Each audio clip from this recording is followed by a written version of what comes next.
All right, and welcome back here as we bring in Brian Baldinger. Hey, Baldy, anything going on here in South Florida the last couple? Well, why didn't they just have a funeral after that game on Monday? I don't think. Why even come back? I don't think Baldy's got an opinion on No. like that, right? Hey, Baldy's down here a lot, and he's aware of it. Dave Hyde, Kim Bocamper, and with me this morning talking a little bit about it. Yesterday was a wild one. The head coach spoke, and then all three quarterbacks spoke. Your take on Tua getting benched and third-string quarterback the rest of the season? Well, I saw Quinn Ewers play this summer, Joe. I mean, I don't know if he completed a pass in the practice I watched. Maybe he's gotten a lot better. For him to, I don't know, what was Zach Wilson doing as a backup all year long? Like, they just skipped him. They just want to see what the rookie could do. Like, if I was a teammate right now, I know it was a horrible loss. But if I was, I don't know, a guy that's having a great season, say Jordan Brooks, and you're just going to throw this guy out there to see what he can do, I'd be pissed off, Joe. You know, like, are we still going to try and win these games, or we just want to see what this guy can do? Like, that's not really fair to guys that have balled out all year, I don't think. But I guess that's where they're at with this thing. I was a little surprised, but I didn't understand what they were doing, Joe. Like, I didn't understand the no 2-minute drill, the no hurry up, anything. Just the way Troy Aikman was. He's kind of commenting. I was yelling at the screen, going, why are they huddling up and taking 40 seconds? I did too. Run a play. I didn't get it, Joe. Yeah, it was it was a hard one to figure out. But I got to tell you, Tua's been. I'm trying to be nice. He's been way below average. To be real nice about it, he's been awful for a franchise quarterback. Well, Joe, like, there's a play. Okay, so they throw the touchdown pass to Waller, right? So they cut the score. They get the 9 points. They go for the 2-point conversion. Did he throw that ball out of the back of the end zone with a 2-point conversion? I think he did. Like, honestly, Joe, I was going, wait a second, Tua, you've been in this league a long time.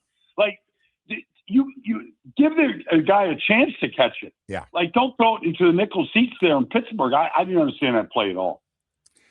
Yeah. Well, there's been a lot of that, a lot of misunderstanding. I mean, look, it got to the point over the last month where as soon as he pulled the ball down, it was going to be a disaster. He was either going to get sacked, he was going to throw the ball halfway up into the stands, or he's going to throw an interception. And it just got worse and worse and worse every week. His last rushing first down was Buffalo, the third game of the year. By the way, sliding Is short, that right? sliding short of a 3rd and 2, followed by one that he did against the Saints, was brutal. Just puts the team in. I just think Mike had it. Mike's been his biggest fan, as you know. Yeah.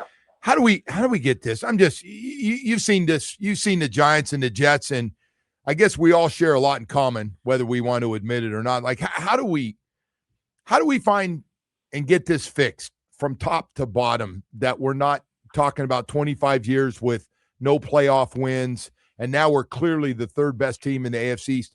How do we fix it, in your opinion, sitting back and? Gosh, Joe, I mean, that's like a loaded question because, when you have so much money committed to the quarterback that you have that you're obviously going to move on from, like, nobody's going to take on that contract. They're not going to just, you're going to have to basically release him and eat the money. Now, Denver did it, Joe. Denver ate Russell Wilson's contract. It wasn't as bad as Tua's, but they ate the contract. They ended up, like, literally, they didn't sign any free agents. Like, they had 5 draft picks. Like, they didn't do anything the first year, but here they are. But they got a great coach, right? And then they drafted the right quarterback, and they had, like, some really good offensive linemen that were there that they kind of built around. And then, they built, if you think about it, like Denver, when Miami scored 70 points against them, like, just a couple of years ago, where they were and where they're at now, the number 1 seed. Like, that's the blueprint. Championship level coach. All right. You hit gold with the quarterback. You cut your losses from the quarterback you didn't like, which is what Miami's got to do. And you got to eat it. And then, you put a bunch of smart people in the room together to kind of build this thing out. You get yourself Patrick Surtain and, some star players. And, but that'd be the formula I'd be watching right now, Joe. Yeah. Hey, we got a good one Thursday night football. Rams at Seattle, both 11th. Boy, Thursday night get it jackpot. Amazon's got to be jacked up. Two best teams in the NFC, in your opinion? Yeah, I think so. Just because of how well built they both are in the trenches, Joe. Good offensive lines, very, very good active defensive lines with a lot of depth, and then they've got, the Rams probably have the MVP of the league in Matt Stafford right now with 37 touchdown passes. But, they're a tight end based offense, Joe. They dress 4 tight ends. They throw to all of them. They're all good. They all have a certain role. Parkinson caught 2 more touchdown passes last week. But Seattle's got Jackson Smith and Jigba. Nobody can cover him. In this whole league, nobody can cover that guy. So, and then they got this kid, Rashid Shaheed, at the trade deadline, who's just got, unbelievable speed. And so both teams, they have a chance to kind of go up and down the field against each other because they're so good right now. Hey Brian, going back to team building a little closer to home here in the AFC East. Going into this season, everyone thought New England was going to be the cellar dwellers, right? But look at what they did over the offseason. They had a good draft. Man. They had a really good draft, and they drafted, on the line of scrimmage. They had a really good, and you saw their quarterback was going to be pretty good. Drake May. And then they went out and they got defensive players in free agency. And boy, they just kind of flipped it. Got Vrabel, a tough guy coach, and completely flipped the switch on what everyone thought that team was going to be. Well, they did. And then but you also have to look at the coaches they brought in. I mean, Josh McDaniels has got about five Super Bowl rings with Brady there. So you got Doug Marrone has been a long time, head coach and offensive line coach of this league. The line, I mean, they've got 2 backups playing the left guard, left tackle spot. You can't tell the difference right now.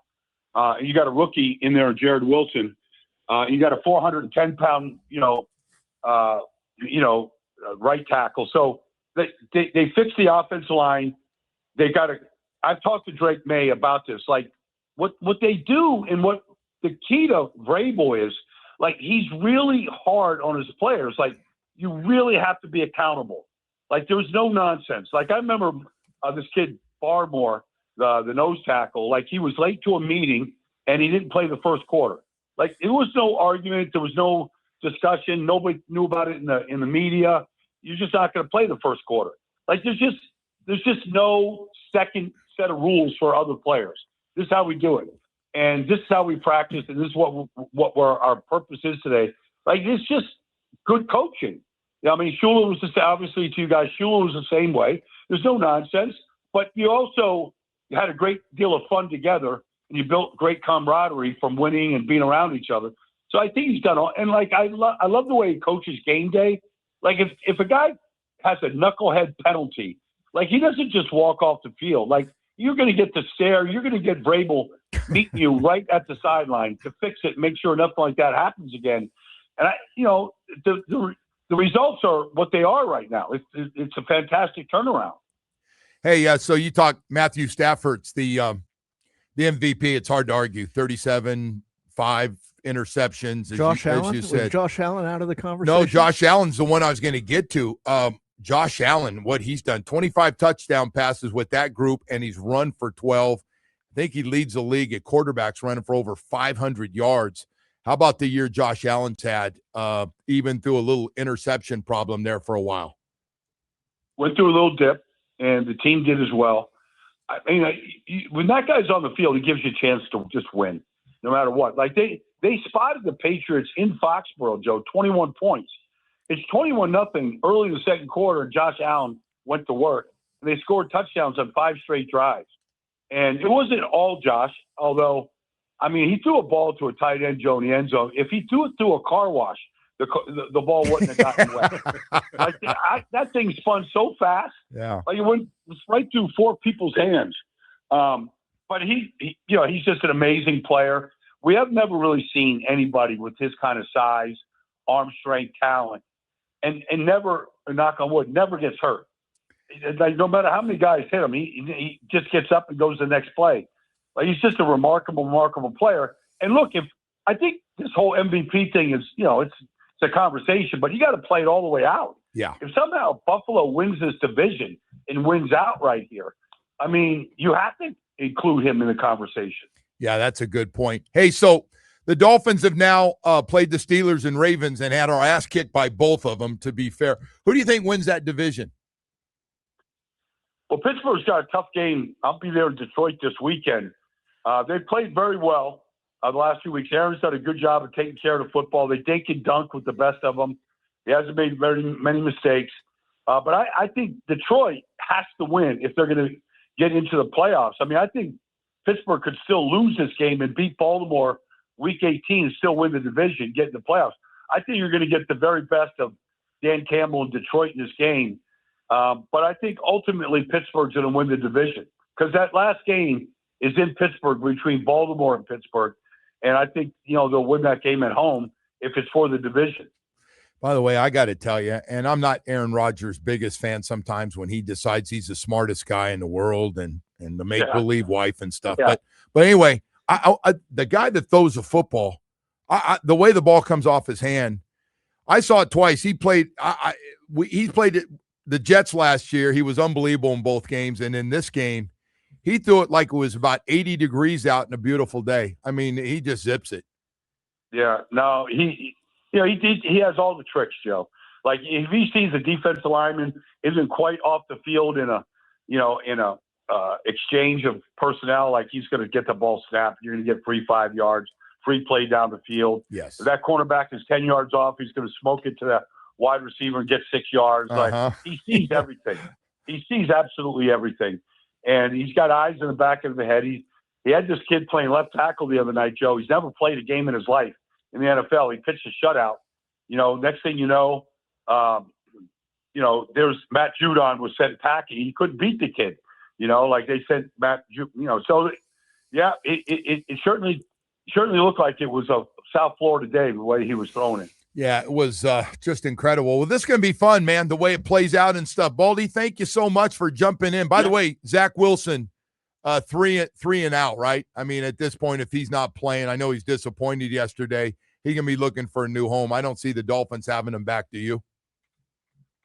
I think the reason why they put Quinn Ewers in front of him, they saw his work ethic and what he's about. I don't think he's going to be in this league very long, Joe. I know he's the second pick in the draft, but you're not going to find very many people compliment Zach Wilson in what he does to get ready for a game.